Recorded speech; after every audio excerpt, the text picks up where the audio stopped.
time has come.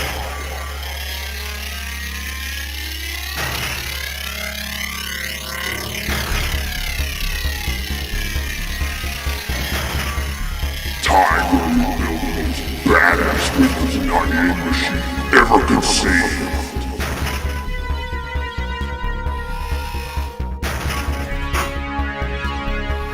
Discovering the glorious origins of the PC Master Race.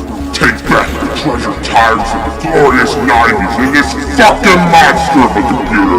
Refresh your memory of the old software you used in the most authentic setting possible.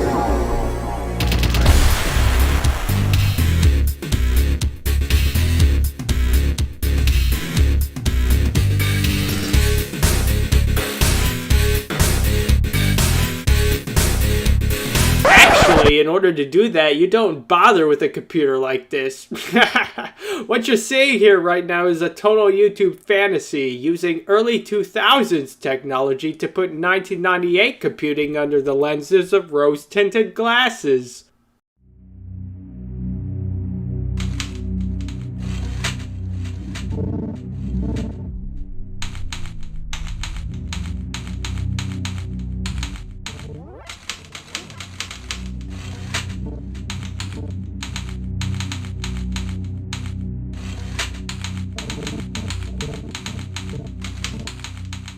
For someone concerned about limited space and needing an all-in-one solution for running old software on real hardware, something like this could be a great option, but the CPU being used here was originally intended for servers and may have not been widely available when it was released in early 2002. Most people were stuck with the much less efficient NetBurst-based CPUs. A build like this is too perfect for any realistic budget, even a deep-pocketed one. In fact, any dream parts accumulated at the time may have been more likely paired with shoddy hardware or purchased as upgrades well after the period of a machine's peak relevance. If you really want to relive the good old days, you're going to have to make a ton of compromises, man. That beefy-ass Trinitron you've got right there. No! This is false. You don't have one. Those are for CAD programs. Instead, you're getting more of something like a cash register monitor. Yep, this is what shopping in the 90s was like.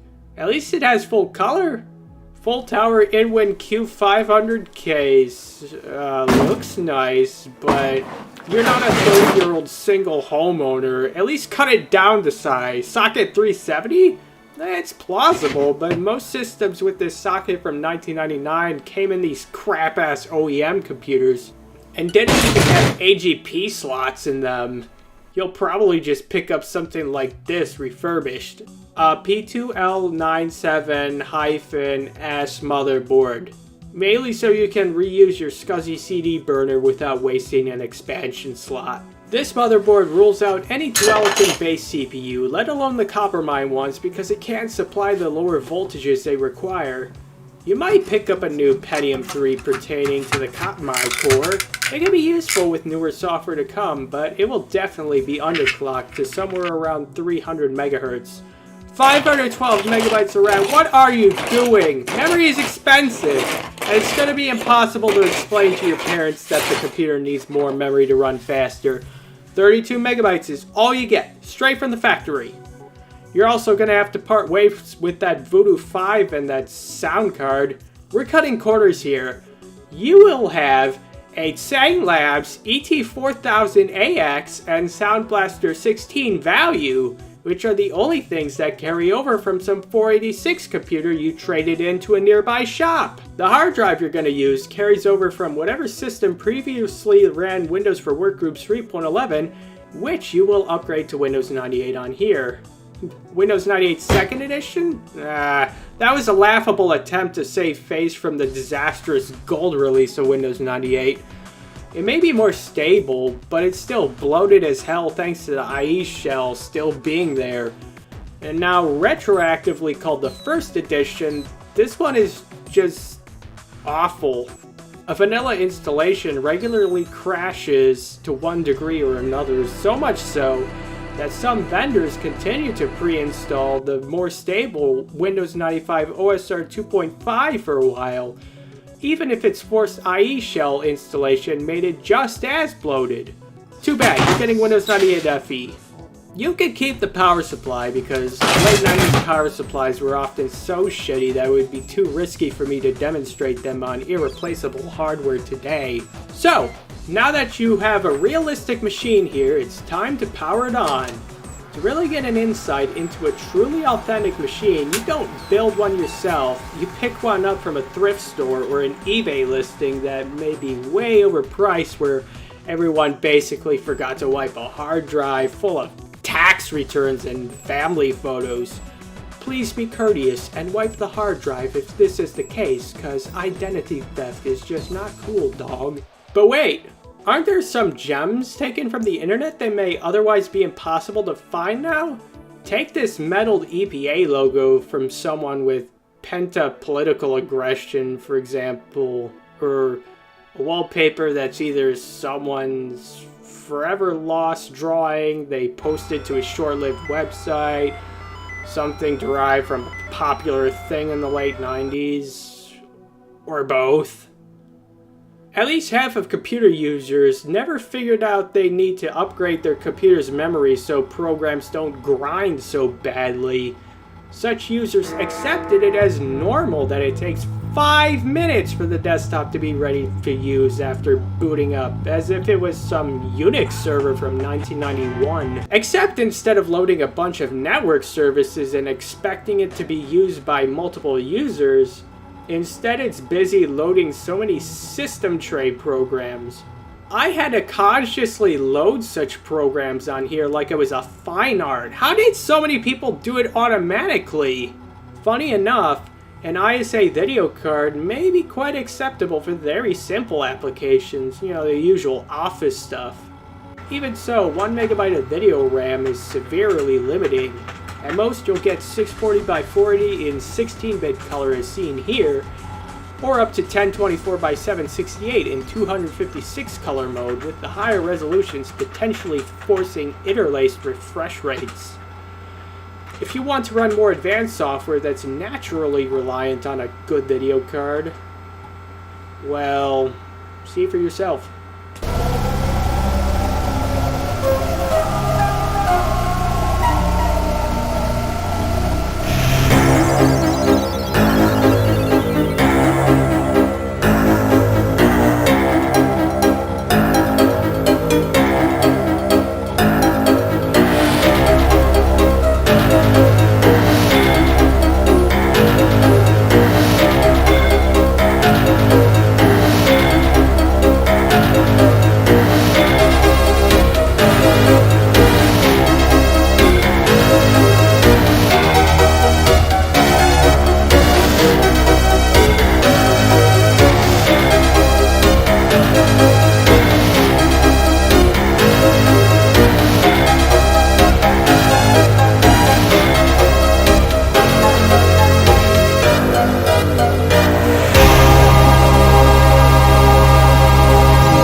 Yeah, even if you want to use a Pentium 3, The ISA bus really hasn't changed much since 1984, so even picking up an Esri Trio 64 secondhand would have done wonders here. ISA video cards are highly unusual for any slot 1 build, let alone even a socket 5 or 7 one.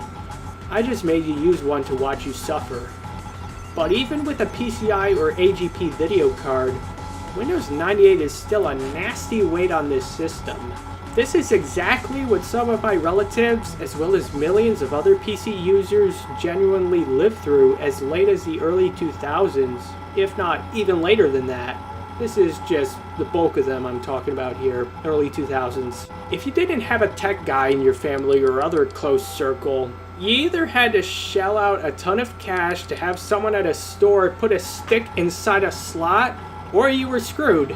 Now, I know you're really wanting to get to the juicy gaming stuff, so here it is.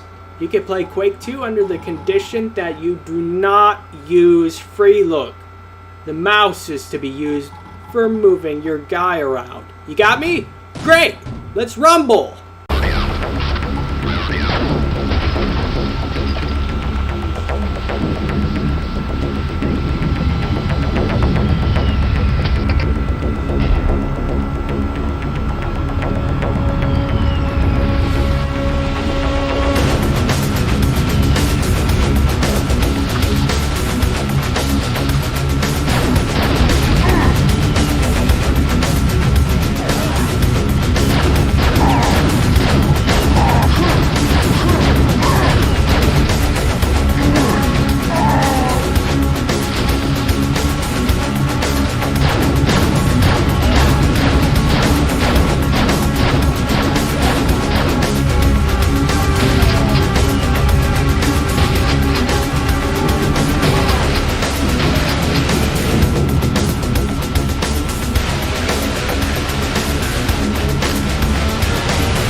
Maybe that wasn't such a good idea?